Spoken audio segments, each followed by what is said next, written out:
Eh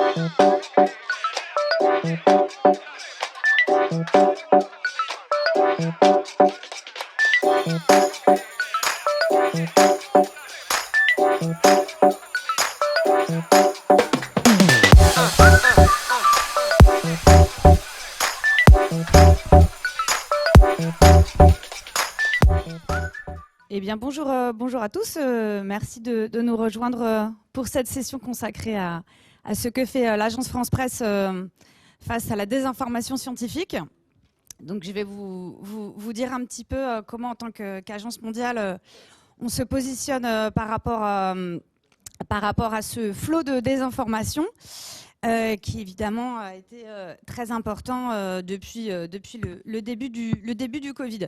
Donc en quelques mots, l'agence France Presse, on ne la présente plus beaucoup. Ce qu'on sait moins, c'est que l'AFP, c'est aussi un énorme réseau de fact-checkers, de journalistes dédiés à l'investigation numérique. Donc on est plus d'une centaine dans le monde. Et il faut savoir qu'une grosse partie de nos articles d'investigation numérique depuis le début de la pandémie, donc en 24 langues en tout.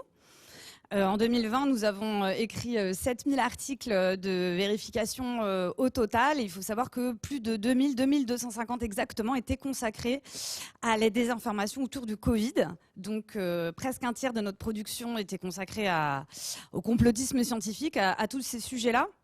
Et sachant que là, à l'heure actuelle, à début octobre 2021, on en est aussi à quasiment déjà un bon tiers de notre production, avec plus de 2000 articles sur 6500 consacrés au Covid. Donc il faut savoir que l'agence France Presse consacre plusieurs sites dédiés aux articles de fact-checking qui sont accessibles à tous dans plusieurs langues. Donc vous allez voir passer les adresses de nos sites si vous voulez consulter notre grosse production de fact-checking.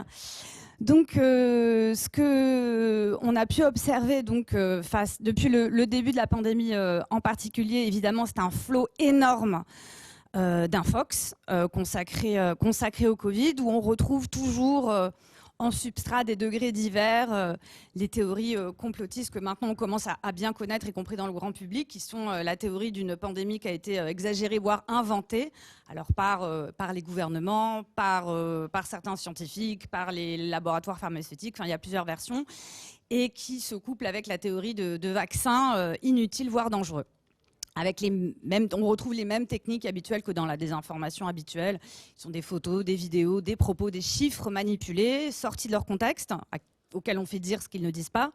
Et avec, en plus, pour ce qui est des sciences, du Covid en particulier, tout ce qui est études scientifiques déformées, manipulées, profitant du fait que le grand public est peu habitué au discours scientifique, à la communication scientifique et à lire des études.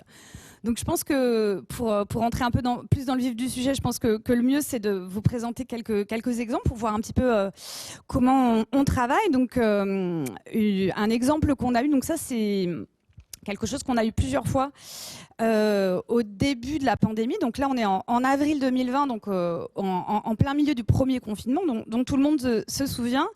Et on voit surgir dans notre processus de recherche, de veille des réseaux sociaux, etc., une vidéo sur YouTube donc, de ce monsieur qui se filme, qui est allé filmer, dit-il, des salles vides dans les hôpitaux de Toulon.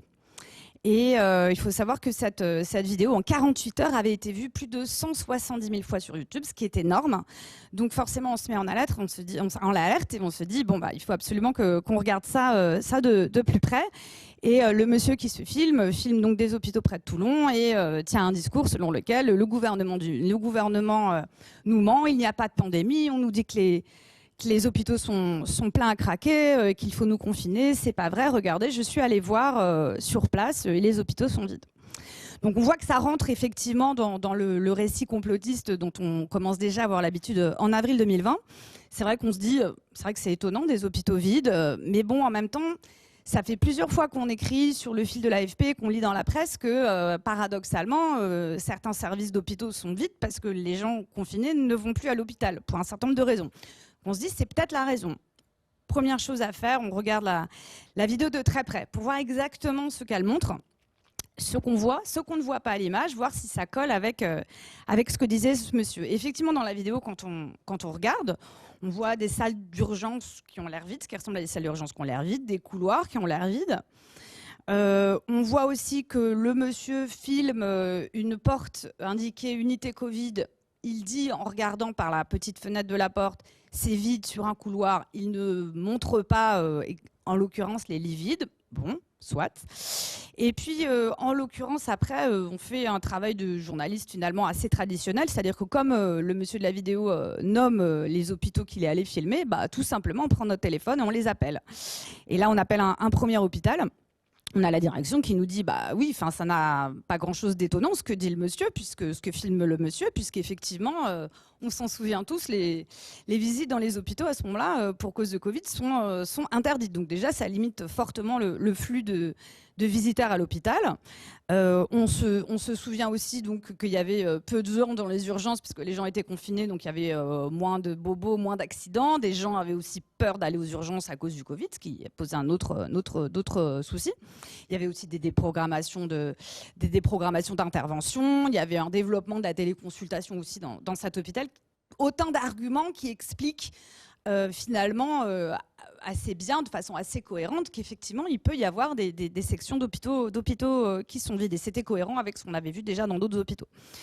Donc là, en l'occurrence, on se rend assez vite compte que finalement, le monsieur qui fait la vidéo ment un peu par omission, parce qu'on sait, on l'a su au fil des mois et on le savait déjà en avril 2020. En fait, le problème, c'était les services de réanimation qu'ils ne filment pas.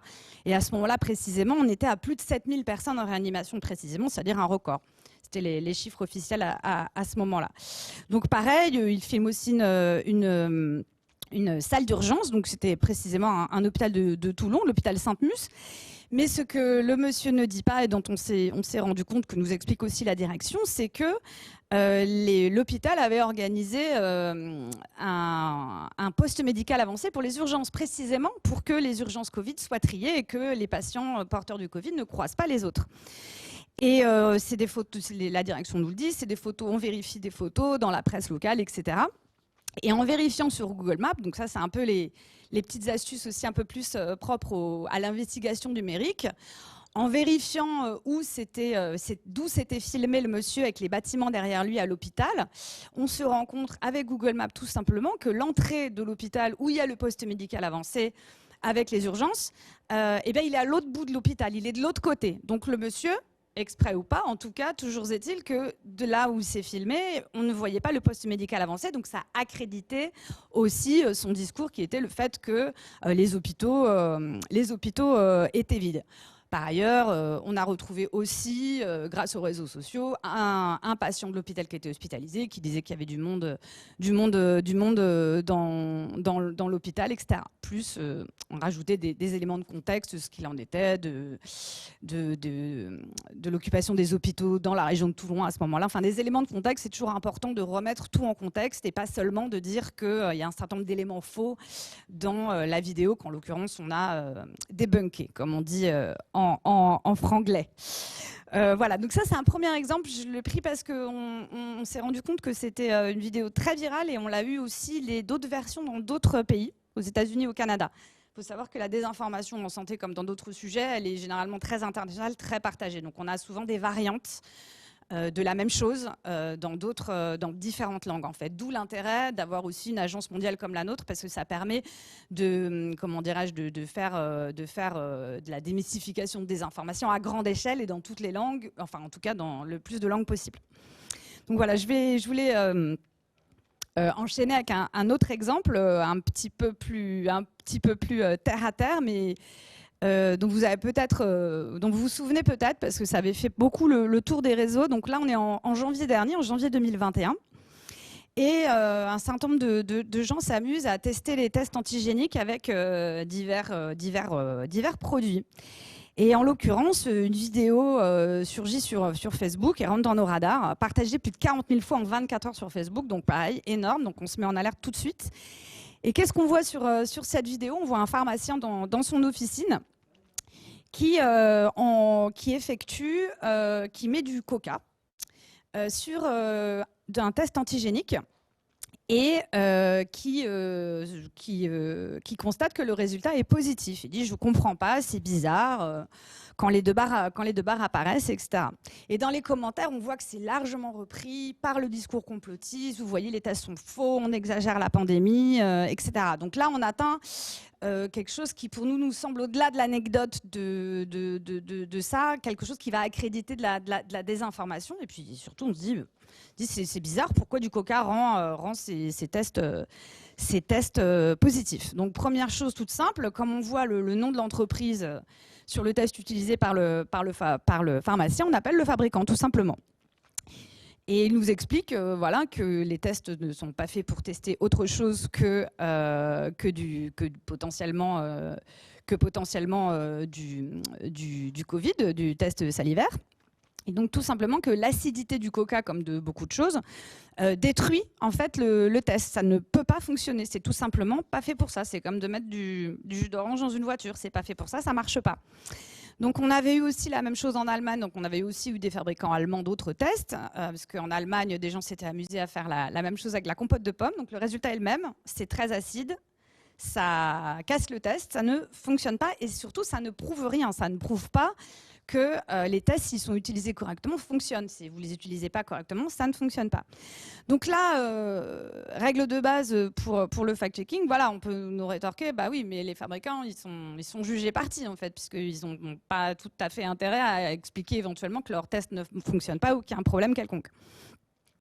Donc, du coup, c'est dans ce cas-là que tout simplement, on appelle des scientifiques, des spécialistes des tests, de biologie, etc., qui vont nous expliquer, qu'on va appeler, donc en l'occurrence, un professeur de l'université de Vienne en Autriche, une professeure de biochimie à l'université de Leipzig en Allemagne, qui vont nous confirmer qu'effectivement, ça ne prouve pas que les tests ne marchent pas quand on y met effectivement ce pourquoi ils sont conçus, mais que si on y met quelque chose d'autre, notamment des produits acides, ça va détruire le test et ne rien prouver du tout, ni dans un sens ni dans l'autre. Donc on avait essayé aussi de joindre le pharmacien sans succès, mais en fait, après la publication de notre article, il nous a joint lui-même, il était très embêté, il nous a dit que c'était une blague, donc lui-même admettait que ça ne prouvait pas grand-chose.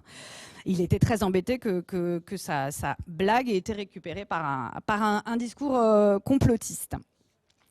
Voilà, donc ça, c'est aussi quelque chose qu'on a eu pas mal.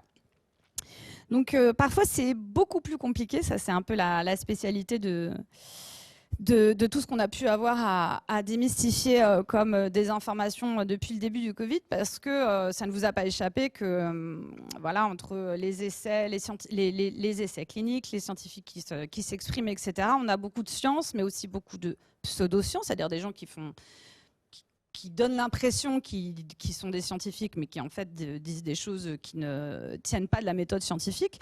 Donc tout ça pour vous amener présenter un autre exemple qui est plus compliqué, qui était l'affirmation aussi qu'on a vu surgir sur les réseaux sociaux en masse, qui était le fait que les vaccins à ARN messager causaient des maladies neurodégénératives. Donc, comme vous le savez, les vaccins à ARN messager ont suscité énormément de désinformation. On a commencé à travailler là-dessus dès l'été 2020, c'est-à-dire avant même que les entreprises Pfizer et Moderna donnent leurs premiers résultats. Donc très en amont, la désinformation s'est positionnée sur ce sujet que beaucoup de désinformateurs ont dû juger porteur, parce que nouveau, parce qu'anxiogène éventuellement et tout.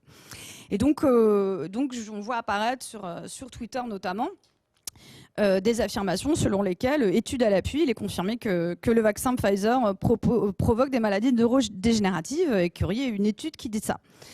Donc je ne suis pas médecin, je ne suis pas scientifique, mais je me dis c'est un petit peu bizarre que s'il y avait un doute aussi sérieux sur la sécurité des vaccins, quelque chose d'aussi important, je ne pense pas qu'on l'apprendrait sur Twitter, je ne pense pas qu'on l'apprendrait par les réseaux sociaux, je pense que toute la presse s'en serait saisie, je pense que les scientifiques s'en seraient saisis, qu'on a vu ce qui s'est passé avec les doutes, les suspicions de thrombose sur l'AstraZeneca, on a vu qu'immédiatement ça fait le tour du monde, que les autorités sont extrêmement prudentes, suspendent les vaccinations, etc. Donc premier doute, ça c'est quelque chose qui met en éveil le journaliste que nous sommes.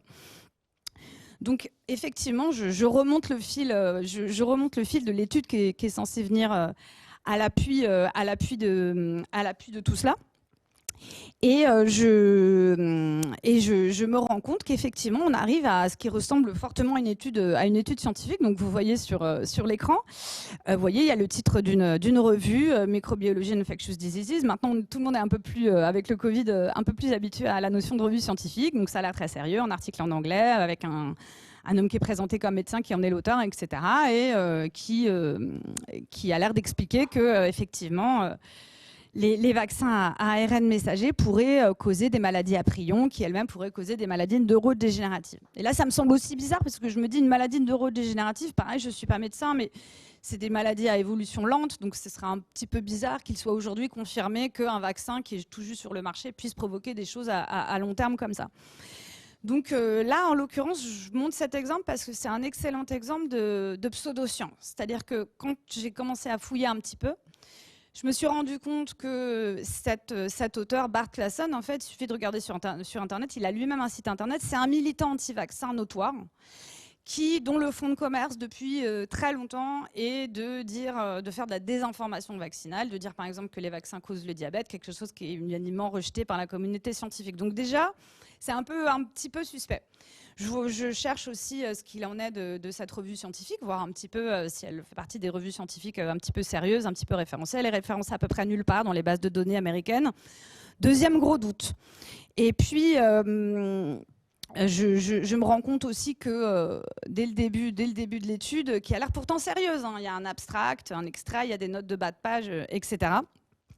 Et on se rend compte assez vite que ça part aussi du postulat du fait que de tout temps, les vaccins, le développement de nouveaux vaccins aurait été lié à des problèmes, ce qui est un postulat pas vraiment scientifique et qui ne tient pas. Donc, fort de tous ces doutes, je me dis, bon, ça se trouve, il pourrait quand même avoir dit des choses valables. Et c'est là que, finalement, pareil, retour au travail traditionnel de journaliste, on a recours aux scientifiques. Et là, on se rend compte qu'un certain nombre de médecins, de scientifiques expliquent que cette étude ne tient pas, qu'il n'y a rien dedans, il n'y a pas de schéma, il n'y a pas la méthode d'analyse des vaccins n'est pas expliquée. On se rend compte aussi que les notes de bas de page, ça renvoie soit des articles qui disent l'inverse de ce qu'il dit, soit ses propres articles, donc ce fameux auteur. Et donc là, on est dans quelque chose, un bon exemple, parce qu'on est l'incarnation de ce qui peut faire illusion auprès du grand public, parce que c'est très compliqué, c'est rédigé dans un anglais extrêmement compliqué, et pourtant, il faut s'y atteler, et il faut se rendre compte que ce n'est pas de la science, que ça ne prouve strictement rien. Mais ça peut servir de base à une désinformation massive qui fonctionne très bien, parce que les gens vont vous dire « il y a une étude qui dit que ». Il faut toujours se méfier quand on vous dit « il y a une étude qui dit que ». Il vaut mieux aller voir, il vaut mieux aller se renseigner précisément sur ce que ça veut dire. Voilà, c'était quelques exemples.